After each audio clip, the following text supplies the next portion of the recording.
आज के क्लास में हम लोग बात करेंगे कॉन्सेंट्रेशन ऑफ सॉल्यूशंस के बारे में। हेडिंग लिखना concentration, how to express the concentration of a solution.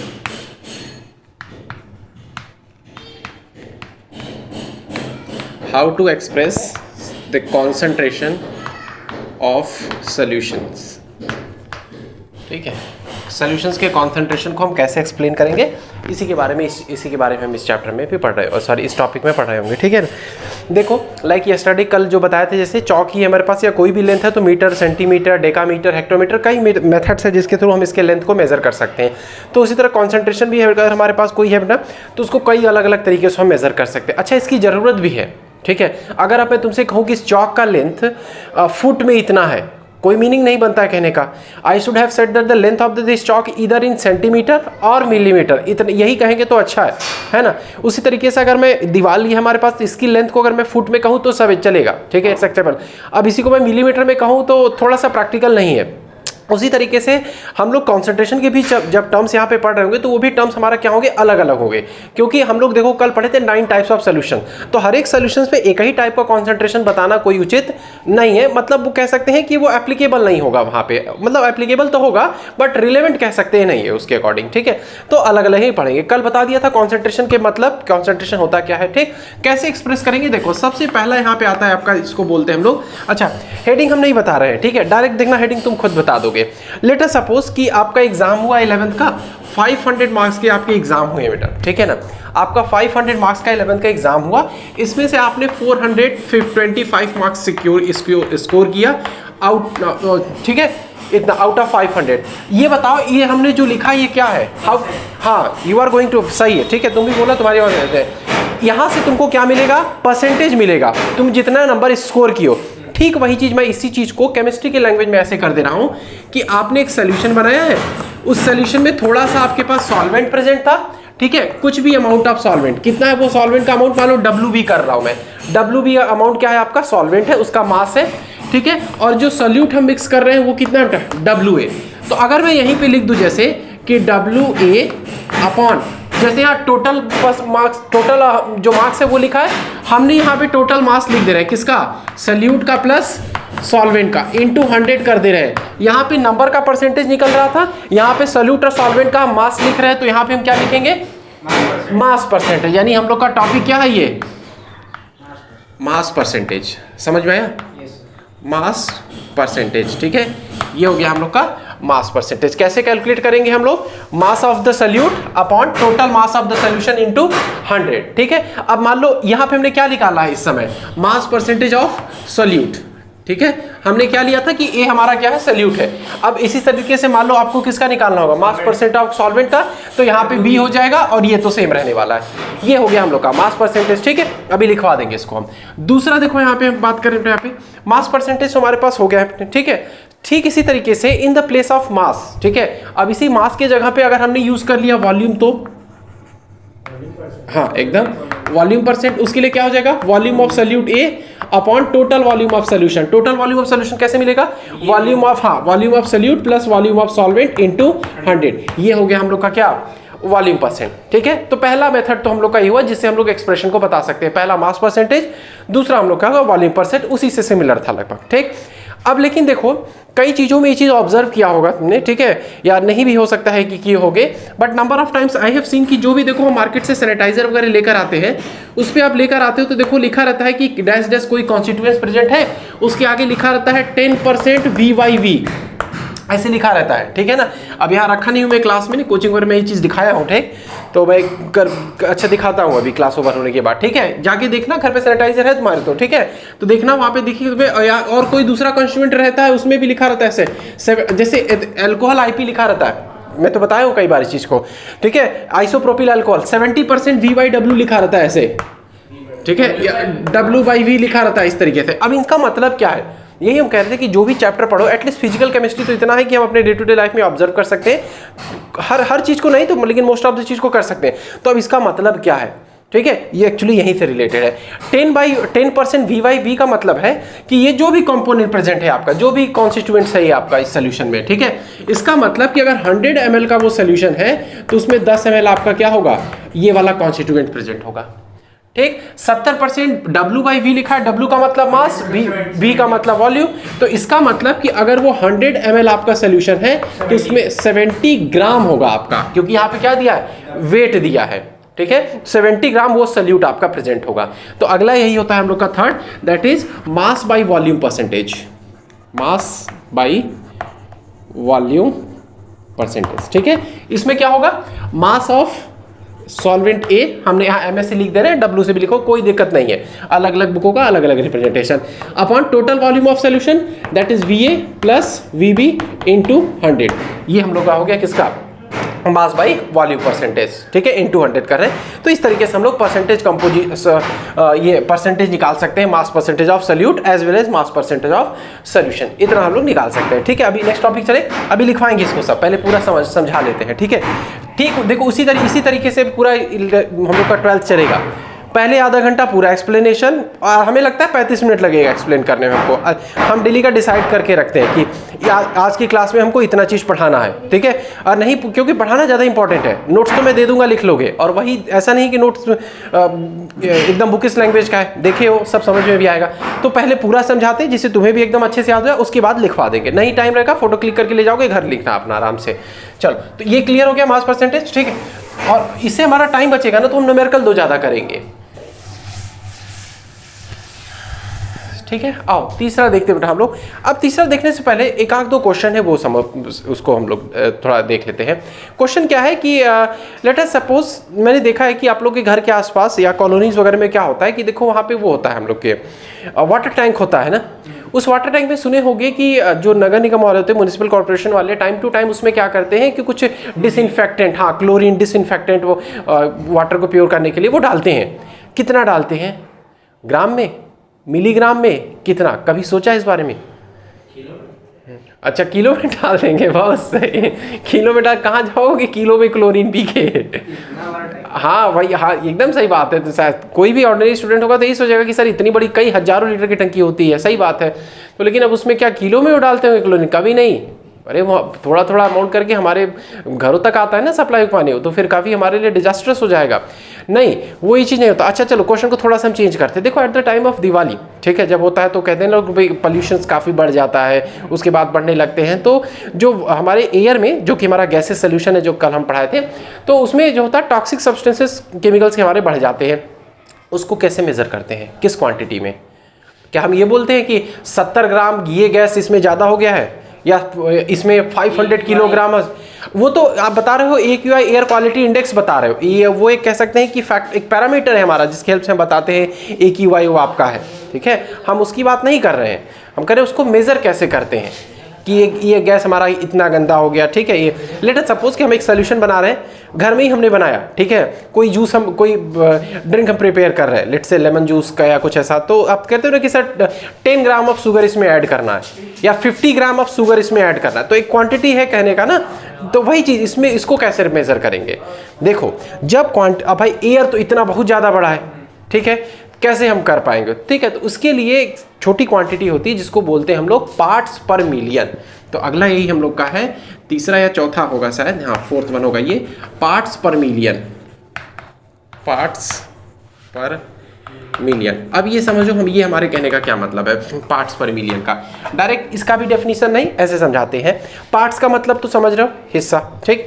अब सपोज करता है कि यहाँ पे हमने ढेर सारे इस तरीके से रखे हैं, वो आप स्फीयर कह लो, कोई ऑब्जेक्ट कह लो, कुछ भी कह लो ऐसे, ठीक है।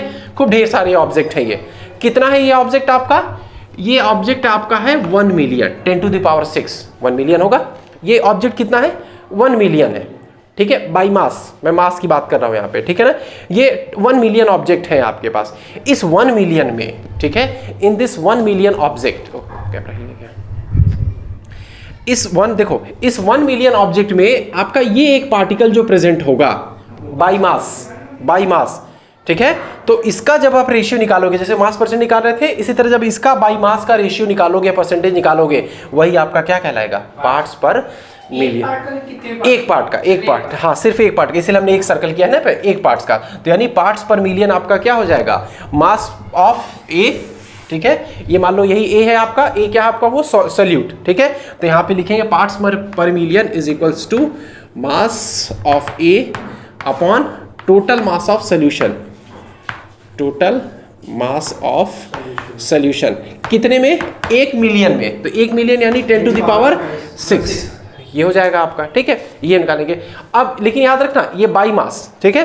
तो अब अच्छा मतलब अब इसको अगर लिखना चाहे तो हम कैसे लिख सकते हैं, देखो इसको वैसे लिख सकते हैं कि ये इसको ऐसे कह सकते हैं मास ऑफ ए बाई पार्ट, ठीक है, या कह सकते हैं, हाँ चलो यही कहना सही है, मास of A by part present in 1 million of the solution by mass, ठीक है, कि 1 मिलियन अगर कोई पार्ट है तो उसमें एक सल्यूट हमारा कितना प्रेजेंट है, वही उसका जो रेशियो होगा वही उसी को हम लोग बोल रहे होंगे पार्ट्स पर मिलियन, ठीक है। अब इसी के जगह पे इफ अगर हम यहाँ पे यूज कर ले रहे हैं वॉल्यूम, ठीक है, तो ये पार्ट्स पर मिलियन वॉल्यूम के मास के टर्म में था, अब वो हो जाएगा आपका पार्ट्स पर मिलियन वॉल्यूम के टर्म में। तो सिर्फ यही चेंजेस हो जाएगा यहाँ पे, volume of A upon total volume of solution into 10 to the power 6। जैसे एग्जांपल के तौर पे देखो मैं बता रहा हूँ, लेट अस सपोज करो कि इट्स अ पोल्यूशन, ठीक है, day by day pollution are rising, तो जो काफ़ी पोल्यूशन हमारा बढ़ रहा है, तो उस केस में लेट अस सपोज कि कहीं न्यूज़पेपर में आर्टिकल छपा हुआ है कि नाइट्रिक ऑक्साइड, ठीक है, NO जिसको क्या बोलते हो, नाइट्रिक ऑक्साइड जो कि हमारे एनवायरनमेंट के लिए अच्छा नहीं है, इसका जो कंटेंट है वो 100 ppm है आपके एयर में, ठीक है। तो इसका मतलब समझते हैं क्या है, ppm पार्ट्स पर मिलियन, यानी 1 मिलियन ऑफ एयर अगर हम लोग के पास एयर पार्टिकल है बाई मास, ठीक है, तो उसमें 100 पार्ट क्या है आपका, नाइट्रिक ऑक्साइड के मॉलिक्यूल्स हैं, ये सब पार्ट्स पर मिलियन कहने का मतलब है, ठीक। अब उसी तरीके से हम लोग मान लो अगर हम कह रहे हैं हमारे पास वाटर है, उसमें कैल्शियम बाइकार्बोनेट है, ठीक है, 17.6 ppm, तो यानी 1 मिलियन अगर हमारे पास वाटर मॉलिक्यूल्स हैं तो उसमें 17.6 पार्ट बाई मास किसका होगा, कैल्शियम बाइकार्बोनेट का, ये होता है पार्ट्स पर मिलियन का। इसको हम तब रिप्रेजेंट करते हैं जब सल्यूट हमारा बहुत ही कम अमाउंट में होता है तब, या तो कह लो सॉल्वेंट बहुत बड़ा है हम लोग का, या सोल्यूशन बहुत बड़ा, तब हम इसको बात करते हैं पार्ट्स पर मिलियन का, ठीक। अब बढ़ते हैं नेक्स्ट टॉपिक की तरफ। हो रहा है क्लियर सब ना, ये सब पहले से पढ़ा हुआ भी है तुम्हारा, तो तुमको सब समझ में आ रहा होगा। नेक्स्ट बात करते हैं, तो देखो अब यहाँ से हम लोग अगला जो हम लोग का होगा 5th पॉइंट होगा शायद ये मोलैरिटी, मोलैरिटी, ठीक है, हाँ ये क्या है देखो। अब मान लो कि आपने कोई एक सोल्यूशन लिया, ठीक है, हमने यहाँ सोल्यूशन लिया, हम एग्जांपल भी एक इस बार ले चल रहे हैं, चलो let us suppose you have taken the solution of barium chloride, नहीं आप लेट्स से कि आपने ये लिया 100 ml ऑफ वाटर या 500 ml आपने लिया है वाटर H2O, ठीक है, and you are adding 20 gram of copper sulphate in it, ठीक है, कॉपर सल्फेट मान लो आप ऐड कर रहे हो कितना, 20 ग्राम, ठीक है। तो 20 ग्राम आप ऐड कर रहे हो और कॉपर सल्फेट का हमको मॉलिक्यूलर एटॉमिक वेट पता है, सॉरी मॉलिक्यूलर वेट पता है, तो उससे नंबर ऑफ मोल्स निकाल लोगे। तो इस सॉल्यूशन में आपका ये जो पूरा सॉल्यूशन बनेगा, इस पूरे सॉल्यूशन में कॉपर सल्फेट का कितना मोल प्रेजेंट है वही इसकी मोलैरिटी होगी। मतलब एक फिक्स्ड वॉल्यूम में आपके पास कोई एक फिक्स्ड वॉल्यूम दे दिया, उस फिक्स्ड वॉल्यूम में सॉल्यूट का कितना मोल प्रेजेंट है, that will be your molarity, ठीक है। तो इस चीज को क्या हम ऐसे लिख सकते हैं, molarity is equals to number of moles of solute, number of moles of solute upon volume of solution, upon इसको लिख सकते हैं हम लोग volume of solution in litre. ये जरूर से याद रखना, किस में होना चाहिए, लीटर में। देखो फार्मूला न्यूमेरिकल सब लगवा लेंगे, डायरेक्ट आपसे वाइबा या कहीं से पूछ दिया जाए कि मोलैरिटी होता क्या है तो कम लोग बता पाते हैं, ठीक है। बता लेते ऐसी बात नहीं है, क्योंकि देखो यूजुअली आदत क्या होती है, जब फिजिकल केमिस्ट्री की बात आती है तो लोग तुरंत फार्मूला और न्यूमेरिकल बस दो ही चीज़ पे कॉन्सेंट्रेट करते हैं। बट आई थिंक कि आपके पास थ्योरेटिकल नॉलेज भी होना चाहिए। तो अब मोलैरिटी का मतलब क्या कि कोई हमारे पास अगर एक सोल्यूशन है तो उस सोल्यूशन में कितने number of moles of solute present है वही आपका क्या होगा, मोलैरिटी होगा, ठीक है। इसको रिप्रेजेंट कैसे करते हैं, देखो कैपिटल M से रिप्रेजेंट करते हैं इसको, ठीक है। It is represented by capital M, ठीक है। Number of moles of solute को अगर स्मॉल n से कर ले रहे हैं हम लोग और इसको V से कर दे रहे हैं तो इस तरीके से लिख सकते हैं M is equals to N/V, ठीक। बात कर लेते हैं इसके यूनिट की, अगर तो यूनिट देखो हम लोग का क्या है, मोल की तो कोई यूनिट है ही नहीं, उसको इसी तरीके से लिखते हैं, ठीक है, मोल ही लिखते हैं ऐसे। वही सोल्यूशन है तो लीटर है, ठीक है ना, वॉल्यूम है तो लीटर में करेंगे, मोल पर लीटर इसकी क्या हो जाएगी, यूनिट। रिप्रेजेंटेशन कैसा होता है, कैपिटल एम से। ये बात रही हमारी किसकी, मोलैरिटी की, ठीक है ना। So I am not going to rough the board right now because अभी just after 5 minutes I will be back at this topic molarity, ठीक है। अगला बात करते हैं हम लोग यहाँ पे मोलैरिटी के बाद दूसरा टॉपिक हम लोग का मोलैलिटी।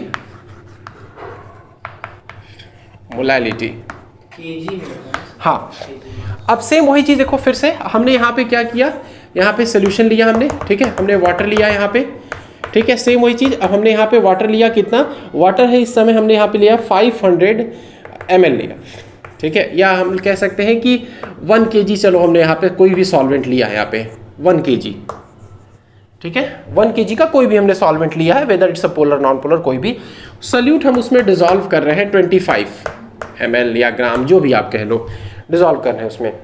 तो इस फिक्स्ड केजी ऑफ सॉल्वेंट में, ठीक है, जो भी किलोग्राम जो भी वेट है, उसमें कितना number of moles of solute present है, वही आपका क्या होगा, मोलैलिटी। तो इससे हम इसको लिख सकते हैं molality is equals to number of moles of solute. ये दोनों में कॉमन रहेगा, यहाँ पे भी number of moles of solute, ठीक है, अपॉन होगा यहाँ पे mass of solvent in kg. Solvent का जो मास होगा वो केजी में होना चाहिए। तो यहाँ पे हम लोग लिख रहे होंगे यहाँ पे mass of solvent in KG, ठीक है, ये मास ऑफ सॉल्वेंट इन केजी, यानी हमने एक सोल्यूशन लिया, हमने एक लिया सॉल्वेंट लिया, उसका वेट हम मेजर कर ले रहे हैं किसमें, केजी में होना चाहिए, लीटर में नहीं तो फिर वो मोलैरिटी हो जाएगा। अब उस फिक्स्ड केजी ऑफ सॉल्वेंट में कितना मोल्स ऑफ सोल्यूट प्रेजेंट है, वही आपका क्या होगा, मोलैलिटी। मोलैलिटी, ठीक है, इसको रिप्रेजेंट करते हैं हम लोग स्मॉल एम से। नंबर ऑफ मोल्स को अगेन उसी तरीके से मान लो स्मॉल एम से अगर हमने रिप्रेजेंट किया, और इसको हम रिप्रेजेंट कर रहे हैं मास, तो एम के मैं इससे लिख दे रहा हूँ इसको, ठीक है, थोड़ा सा डिफ्रेंशिएट करने के लिए, ठीक। तो इसके और इसी तरीके से फिर अगर इसकी यूनिट लिखनी चाहे तो हम कैसे अच्छा, ये ऐसा कहीं नहीं कि कोई बुक में दिया, ऐसा मैं समझाने के लिए ऐसा यूज कर रहा हूँ, ठीक है ना।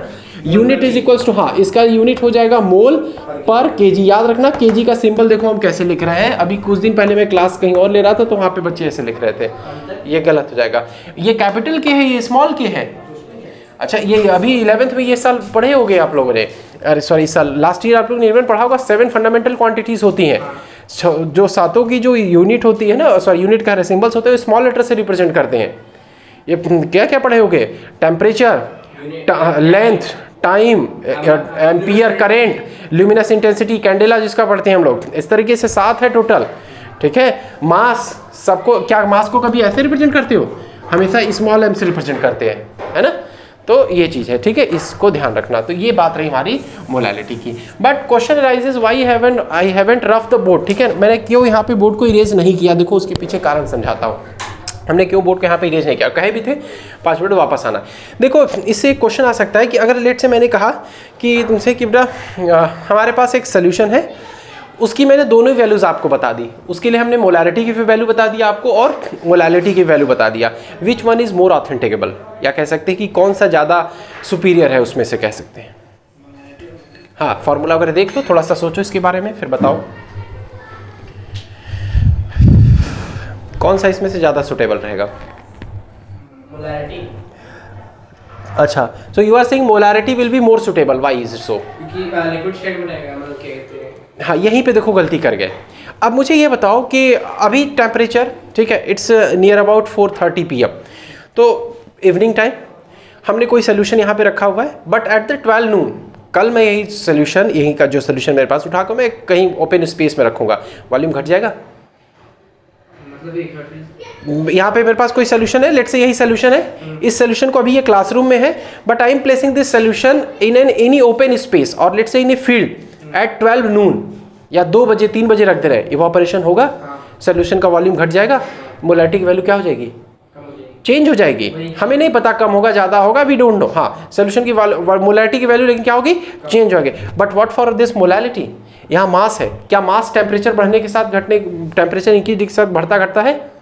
मास नहीं बढ़ता है, टेम्परेचर बढ़ने की वजह से मास हमारा नहीं बढ़े, हाँ वॉल्यूम हमारा चेंज हो सकता है, मास नहीं चेंज हुआ है। इसका मतलब molality does not changes with increase और decrease in temperature, but molality changes with, ठीक है। हाँ हाँ, ठीक है, तो इसी वजह, नहीं जरूरी नहीं कि वाटर में ही हो, किसी सॉल्वेंट में किसी प्रेजेंट होगा आपका, ठीक है, उसकी सॉल्युबिलिटी होगी। तो इसी वजह से यहाँ पे बोलेंगे कि जो मोलैलिटी है आपका, मोलैलिटी है आपका, ये चेंज करता है किसके साथ, टेम्परेचर के साथ, बट मोलैलिटी डज नॉट। ठीक है, तो अब इस चीज़ का कम से कम अपने लैब में जाना, स्कूल में लैब अब तो हो गया होगा, क्लासेस प्रॉपर स्टार्ट हो चुकी है, घर में देखना 2-3 चीज़ें। ठीक है, हमने कई बार देखा है मेडिकल स्टोर्स वगैरह भी ऐसे कि हमें ये चीज़ मोलैलिटी ज़्यादा देखने को मिलता है, कोई ऐसा लिक्विड सिरप वगैरह ऐसे मिले या हमने कुछ याद नहीं आ रहा है, कहीं तो हमने देखा था ऐसा। ठीक है, तो जब भी मिले उसमें फाइंड आउट करने की कोशिश करना कि जो उसकी यूनिट कॉन्सेंट्रेशन दिया है, यानी जो, तो वो किस में दिया, मोलैलिटी में दिया है कि मोलैरिटी में दिया है। लैब में भी चेक करना, इसमें भी लिखा होगा वहाँ पे, जैसे कॉम्पोजिशन लिखा होगा तो उसके आगे इस तरीके से लिखा होगा 0.1 नॉर्मल सोल्यूशन दिस, ऐसे करके लिखा होगा, या लिखा रहेगा 0.1 या 0.12 स्मॉल एम लिखा होगा, तो तुरंत समझ जाना कि वो क्या है, मोलैलिटी है मोस्टली, लेकिन कैपिटल एम हमने देखा है। ठीक है, फाइंड आउट करने की कोशिश करना, हमने 2-3 जगहों पे ये चीज़ देखा है, तुम लोग भी देखना इसको। ठीक है, चलो, तो ये समझ में आया, ये हम लोग की बात रही किसकी, मोलैलिटी की। ठीक है, अभी बढ़ते हैं नेक्स्ट टॉपिक की तरफ। यहाँ तक समझ में आ रहा है ना?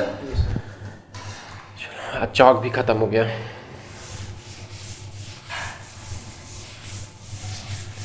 अब देख पा रहे हो ना, देखो इफेक्टिव हो रहा है, घर पे इतना नहीं हो पाता, जाके नहीं हो पाता ये चीज़ें। देखो, अब दूसरा बात करते हैं, ठीक उसी तरीके से नया टॉपिक हम नहीं बता रहे हैं, हम समझाने की कोशिश करें कि टॉपिक तुम खुद बता दोगे। ठीक है, इससे तुम्हें याद भी रहेगा चीज़ें। ठीक वही चीज़ तरह से फिर से अगेन हमने सोल्यूशन लिया है। ठीक है, 2 कंपोनेंट इसमें, एक कंपोनेंट ए है हमारे पास, दूसरा कंपोनेंट बी है। जो कंपोनेंट ए है उसका नंबर ऑफ मोल्स आपका Na है, और जो कंपोनेंट बी है उसका नंबर ऑफ मोल्स क्या है, Nb। ठीक है, अब हम कर क्या रहे हैं यहाँ पे, देखो हमने, I am writing over here कि हमने नंबर ऑफ मोल्स ऑफ ए लिया, अपॉन कर दिए हमने यहाँ पे बेटा total number of moles of the solution. ठीक है, total number of moles of the solution क्या है, ये हम लोग का फ्रैक्शन है ये। ठीक है भाई, कोई चीज़ हमारे पास 10 था, उसमें से 5 निकाल लिए, 5/10 इसको क्या कहिएगा, फ्रैक्शन ही कहेंगे ना। ठीक है, तो उसी तरीके से नंबर ऑफ मोल्स हमने ए लिख लिया, upon number of moles of हमने पूरा सोल्यूशन लिख लिया, तो फ्रैक्शन ही तो एक तरीके से। ठीक है, तो we will write it as a mole fraction. तो अगला टॉपिक हम लोग का ये रहा, मोल। इसी पे 100 है कि 100 कर देंगे तो कैसे ये वो हो जाएगा ना, मास नहीं, मास परसेंट में और वॉल्यूम परसेंट में हम लोग मास और वॉल्यूम ले रहे थे, यहाँ नंबर ऑफ मोल्स ले रहे हैं, उसको कन्फ्यूज मत करना उसमें। ठीक है, क्लियर? तो ये हम लोग का। अब यहाँ पे हमने क्या निकालना था, मोल फ्रैक्शन ऑफ किसका निकाला हमने यहाँ पे, सॉल्यूट। ठीक है, हम मान के चल रहे हैं कि ये हमारा सॉल्यूट है जो कि लेस इन प्रोपोर्शन है। ठीक है, similarly can we write for the mole fraction of solvent also. ठीक है, लिख सकते हैं ना, हाँ, मोल फ्रैक्शन ऑफ सॉल्वेंट। ठीक है, तो मोल फ्रैक्शन ऑफ सॉल्वेंट देखिए क्या होगा बेटा, यहाँ पे ये होगा आपका Nb, ठीक है, अपॉन, एक minute, Nb upon Na plus Nb, लिख सकते हैं ऐसे हम लोग। ठीक है, ये इस मोल फ्रैक्शन इस तरीके से निकाल सकते हैं। चलो थोड़ा सा इसी के आगे और मैथमेटिक्स करते हैं। क्या करते हैं, हम दोनों के मोल फ्रैक्शंस को ऐड करना चाह रहे हैं। ठीक है, मीन्स अच्छा, इसको रिप्रेजेंट कैसे करते हैं, देखो काई से रिप्रेजेंट करते हैं। काई वर्ड तुमको बताया था 11th में हमने। ठीक है, हाँ, काई वर्ड, इसको काई से रिप्रेजेंट करते हैं। ठीक है, ये तो ये मोल फ्रैक्शन किसका है, सॉल्यूट का।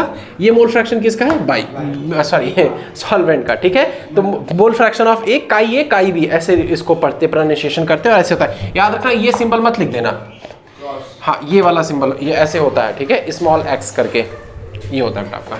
चलिए, अब यहीं पे हम क्या कर रहे हैं, थोड़ा सा एडिशन कर रहे हैं यहाँ पे, इन दोनों को हम ऐड कर दे रहे हैं। ठीक है, मतलब काई ए प्लस काई बी, दोनों को हम क्या कर रहे हैं, ऐड कर दे रहे हैं। देखो तो क्या मिलेगा यहाँ पे, हाँ, Na upon Na plus Nb plus, यहाँ पे भी देखो Nb upon Na plus Nb, add कर दे रहे हैं। क्या मिलेगा, देखो डिनोमिनेटर तो सेम है, न्यूमरेटर ऐड हो जाएगा, कितना मिल जाएगा, टोटल 1 मिल जाएगा, कैंसिल होकर के। ठीक है, करने की जरूरत नहीं ना, मिल जाएगा। तो can we write over here कि the mole fraction of solute plus mole fraction of solvent is equals to 1, उससे बड़ा नहीं, इन अ सॉल्यूशन, नहीं बड़ा नहीं होगा। मतलब कोई भी सोल्यूशन आपके पास रहे, सॉल्यूट और सॉल्वेंट का अगर मोल फ्रैक्शन का आप एडिशन करोगे तो हमेशा ही कितना मिलेगा, वो 1 मिलेगा, 1 से ज़्यादा नहीं, 1 से कम नहीं मिलेगा। दोनों का एडिशन करने पे 1 ही मिलेगा आपको वैल्यू, उससे ज़्यादा नहीं मिलेगा। तो एक चीज़ क्या यहाँ से हम ये भी समझ सकते हैं कि अगर आपको सॉल्यूट, ठीक है, या तो आपको सॉल्वेंट, दोनों में से किसी एक का मोल फ्रैक्शन पता चल जाए तो दूसरे का अपने आप निकल जाएगा, 1 से सब्ट्रैक्ट कर देंगे। तो इस तरीके से हम लोग मोल फ्रैक्शन निकाल सकते हैं। ठीक, ये बात रही हमारी मोल फ्रैक्शन की। ठीक, अब दो और देखो कॉन्सेंट्रेशन टर्म्स बच रहे हैं हमारे। दो और कौन से कॉन्सेंट्रेशन टर्म्स है? एक है आपका नॉर्मेलिटी, दूसरा होता है फॉर्मेलिटी। तो फॉर्मेलिटी भी हम नहीं बताएंगे, ठीक है, जब क्वेश्चंस कराने लगेंगे, एग्जाम्पलर के प्रॉब्लम्स वगैरह लगवाने लगेंगे, that at that time particular I will let you know कि फॉर्मेलिटी हम लोग की क्या है। ठीक है ना, यूजुअली फॉर्मेलिटी उतना हम यूज़ भी नहीं करते हैं। ठीक है, मोलैलिटी, नॉर्मेलिटी और मोलैलिटी से ही क्वेश्चंस आते हैं ज़्यादातर, लेकिन हाँ पढ़ा देंगे फॉर्मेलिटी में।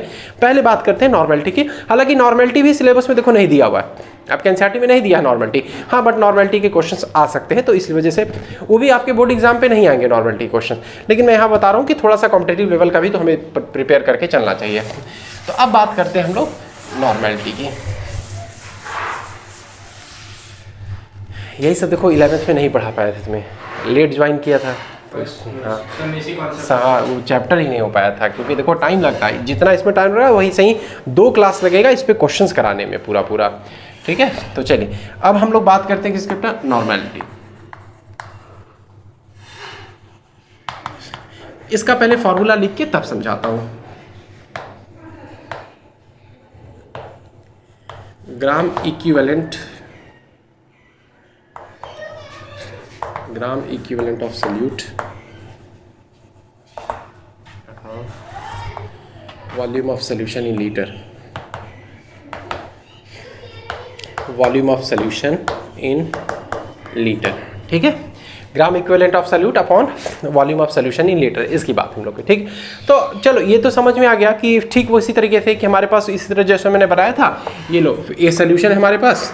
ठीक है, अब इस सॉल्यूशन में, ठीक है, लीटर में ही आपका सॉल्यूशन, ठीक है, कोई भी लीटर, 1 लीटर 2 लीटर 5 लीटर जितना भी है, इस लीटर ऑफ सॉल्यूशन में आपके कितना gram equivalent of solute present है, कितना gram equivalent of solute present है, दोनों का जब आप रेशियो निकालोगे, या जब हम कह ही रहे हैं ना कि पर लीटर ऑफ द सॉल्यूशन, तो इसका मतलब ही वो हम लोग का क्या है? नॉर्मेलिटी। ठीक है, ये चीज़ मैं मोलैलिटी और उसमें मोलैलिटी में नहीं बताया, कैसे पढ़ सकते हो कि मोलैलिटी के डेफिनेशन में क्या था? Number of moles of solute in litre of solvent. तो इस चीज़ को ऐसे भी बोल सकते हैं कि number of moles per litre of the solution, पर ये भी बोल सकते हैं में number of moles of solute पर केजी ऑफ द सॉल्वेंट। ठीक है, बात वही है, पर केजी का हो तो 9-10 से जान रहे हैं चीजें। उसी तरह इसमें भी gram equivalent of solute present in पर लीटर ऑफ द सॉल्यूशन। पर लीटर का कहने का मतलब ही हो गया 1 लीटर। ठीक है, पर litre of the solution. Normality और कहते हैं मोलैलिटी, दोनों क्या कहते हैं, एक दूसरे से क्या कहते हैं, रिलेट नहीं करती थोड़ा? रिलेट नहीं, दोनों के तीनों के बीच में बल्कि रिलेशन है, एक फार्मूला है। ठीक है, दोनों तीनों के बीच का रिलेशन है, जो आपके एनसीईआरटी में नहीं दिया है, लेकिन हाँ जब हम क्वेश्चंस करा रहे होंगे, जब कॉम्पिटिशन सेक्शंस के क्वेश्चंस करा रहे होंगे, तब वो सब रिलेशंस लिखवाएंगे और उस पर क्वेश्चंस भी कराएंगे। ठीक है, उस पर क्वेश्चंस है, रिलेशन है दोनों में। ठीक है, तो ये बात कहते हैं। अब लेकिन ये समझ में आ गया नॉर्मेलिटी है क्या, लेकिन अगेन क्वेश्चन राइजेस कि सर अब ग्राम इक्विवेलेंट क्या है हम लोग का, है ना? तो ग्राम इक्विवेलेंट देखो आपका ये होता है, इसके लिए अलग से फार्मूला फिर लिखना पड़ेगा यहाँ पे हमें। ग्राम इक्विवेलेंट ऑफ सॉल्यूट, या ग्राम इक्विवेलेंट डायरेक्ट लिख सकते हैं हम यहाँ पे, ठीक है ना, क्योंकि सॉल्यूट है तो भाई अगर मैं एटम लिखूंगा तो गलत है, क्योंकि हमेशा एटम तो नहीं होगा, कभी मॉलिक्यूल भी हो सकता है, आयन भी हो सकता है हम लोग का। ठीक, gram equivalent is equals to होता है मास ऑफ सॉल्यूट, चलो लिख ही दे रहे हैं, ग्राम इक्विवेलेंट ऑफ सॉल्यूट, ठीक है ना, अपॉन मास ऑफ सॉल्यूट, ठीक है, अपॉन हाँ नहीं mass of solute upon equivalent weight, upon equivalent weight. ठीक है, फिर अब एक क्वेश्चन राइजेस कि सर अब इक्विवेलेंट वेट क्या हो गया? मास ऑफ सॉल्यूट तो हमको पता है, उस क्वेश्चन में दिया रहेगा, कोई ना कोई डेटा करके हम निकाल लेंगे, वो गिवन पार्ट रहेगा वो। But what happens for the equivalent weight? तो अब पहले इक्विवेलेंट वेट का डेफिनेशन समझा देते हैं कि एक्चुअली इक्विवेलेंट वेट होता क्या है, फिर उसके बाद सभी चीज़ के, अगर कोई एसिड है तो उसका इक्विवेलेंट वेट निकालने का तरीका अलग है, बेस का तरीका अलग है, सॉल्ट का तरीका अलग है, आयंस का तरीका अलग है, कोई इंडिविजुअल एटम रहा तो भी है तरीका अलग है। ठीक, देखो कैसे निकालेंगे। अच्छा, उसके पहले बता दूं मैं इक्विवेलेंट वेट आपको बता दूं।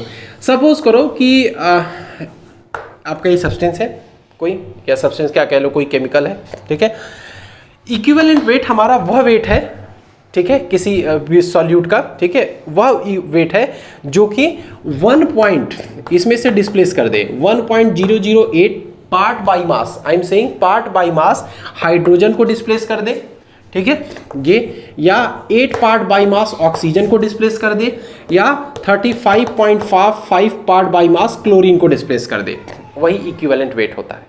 मतलब क्या चीज? उस पार्टिकल में क्या कहते हैं, वो तीनों रहे तब नहीं, वो हमने इक्विवेलेंट की बात कर रहे हैं। लेट अस सपोज, ऐसा सपोज करो कि आपके पास यहाँ एक ऑब्जेक्ट रखा है, इसका वेट कितना है 2 kg है। अब हम कह रहे हैं कि अगर मैं इसको किसी 1 kg के ऑब्जेक्ट के साथ हिट करा रहा हूँ, will this is 1 kg of object will be able to shift this object from this position to this? नहीं, ये तभी डिस्प्लेस कर सकता है जब यहाँ पे भी वेट कितना हो 2 kg, 2 kg या 2 से ज़्यादा ही रहे, मतलब मिनिमम तो 2 रहना। वही हम कह रहे हैं कि इक्विवेलेंट किसी भी सल्यूट का वह वेट है उसका पार्ट बाई मास, इसीलिए मैं कह रहा हूँ पार्ट बाई मास हम कह रहे हैं, ठीक है। वह वेट या वह मास है जो कि इतना पार्ट बाई मास हाइड्रोजन को डिस्प्लेस कर दे या उससे कंबाइन कर जाए, ठीक है, या वो 8 पार्ट बाई मास ऑक्सीजन के साथ कंबाइन कर जाए या डिस्प्लेस कर दे उसको, या 35.5 पार्ट बाई मास क्लोरीन को डिस्प्लेस कर दे या उसके साथ कंबाइन कर जाए। ये रटने की जरूरत नहीं है। हाइड्रोजन का एटॉमिक मास 1 और इसका ठीक है ना, इसका 8 ही रखेंगे, क्लोरीन का 35 में होता है, ठीक है। तो ये याद रखने की जरूरत नहीं है। तो यही होता है हम लोग का इक्विवेलेंट वेट। फिर से एक बार याद कर लेते हैं, इक्विवेलेंट वेट हमारा वह वेट है पार्ट बाई मास जो कि इतने हाइड्रोजन को, इतने ऑक्सीजन को, तीनों में से कोई भी, या इतने क्लोरीन को डिस्प्लेस कर दे या उससे डायरेक्टली कंबाइन कर जाए, तो वही आपका क्या होगा इक्विवेलेंट वेट हो गया। ये तो बात रही डेफिनेशन की, लेकिन भाई अब हम डेफिनेशन से न्यूमेरिकल तो नहीं ना सॉल्व कर सकते, ठीक है। तो उसके लिए हमारे पास अलग से फॉर्मूला होना चाहिए। तो वो चीज़ मैं एग्जांपल के तौर पे बता रहा हूँ, बाकी सब मैं नोट्स में लिखवा दूंगा। जैसे सपोज करो कि आपके पास दिया है CaOH होल ट्वाइस सल्यूट है आपका CaOH, ये सोल्यूशन है हमारे पास, ठीक है। इसमें CaOH होल ट्वाइस सल्यूट है आपका, बाकी आप वाटर मान लो एज ए सॉल्वेंट है। आपको नॉर्मेलिटी निकालना है तो सबसे इक्विवेलेंट रेट तो निकालना पड़ेगा, नंबर ऑफ मोल्स तो हम निकाल ही लेंगे, मास तो क्वेश्चन में दिया रहेगा। तो देखो जब आपके पास एसिड रहे या बेस रहे, तो उस केस में जो उसकी इक्विवेलेंट होती है पूरा सबसे पहले यहाँ पे लिखेंगे उसका मोलर मास, ठीक है, या मॉलिक्यूलर मास कह लो, अपॉन अगर एसिड है, सॉरी बेस है तो एसिडिटी, एसिड हुआ तो बेसिसिटी। अब होता क्या है एसिडिटी और बेसिसिटी? बेस है तो जितना OH माइनस आयन यहाँ से निकल सके वही उसकी एसिडिटी, और अगर मैं एसिड लिख रहा हूँ HCl तो वही जितना H प्लस यहाँ से निकल सके वही उसका क्या होगा बेसिसिटी, उल्टा। तो यहाँ पे कितना होगा 2 होगा, ठीक है। और इसका मॉलिक्यूलर मास कितना है देखो 40 होगा, इसके केस में देखो कितना होगा, कैल्शियम का 40, ऑक्सीजन 2 बार है 40, 32 40 प्लस 32 72, और 2 इसका हाइड्रोजन का 74। तो कितना होगा देखो यहाँ पे मॉलिक्यूलर मास 74 अपॉन 2 कितना आएगा 37। इसका इक्विवेलेंट वेट कितना आ जाएगा 37। तो यहाँ 37 रखेंगे, मास ऑफ सॉलिड क्वेश्चन में दिया रहेगा, ये वैल्यू आ गई। सोल्यूशन को लीटर में चेंज करके, वॉल्यूम को लीटर में चेंज करके we can find out the molarity. दूसरा देखो इस तरीके से HCl दिया है तो इसका 35.5 होता है, हाइड्रोजन का 1 तो 36.5 हो जाएगा डिवाइडेड बाई 1 आगे इसका, ठीक है। लेकिन अब अगेन क्वेश्चन पूछ सकते हो कि सर इट्स नॉट पॉसिबल कि हर टाइम आपको क्या दिया जाए, एसिड या बेस से दिया जाए, और कोई दूसरा भी सब्सटेंस हो सकता है, जैसे चार्ज भी तो हो सकता है हम लोग के पास, NH4+ भी हो सकता है, मिथाइल कार्बोकैटायन भी हो सकता है हम लोग के पास, या कह लो कि कोई एक इंडिविजुअल एटम भी तो हो सकता है। अगर कोई इंडिविजुअल एटम हुआ तो उस केस में उसका जो मास होगा, ठीक है, एटॉमिक मास उसका रखेंगे और नीचे उसकी वैलेंसी, नीचे उसका वैलेंसी दोनों को ऐड करेंगे।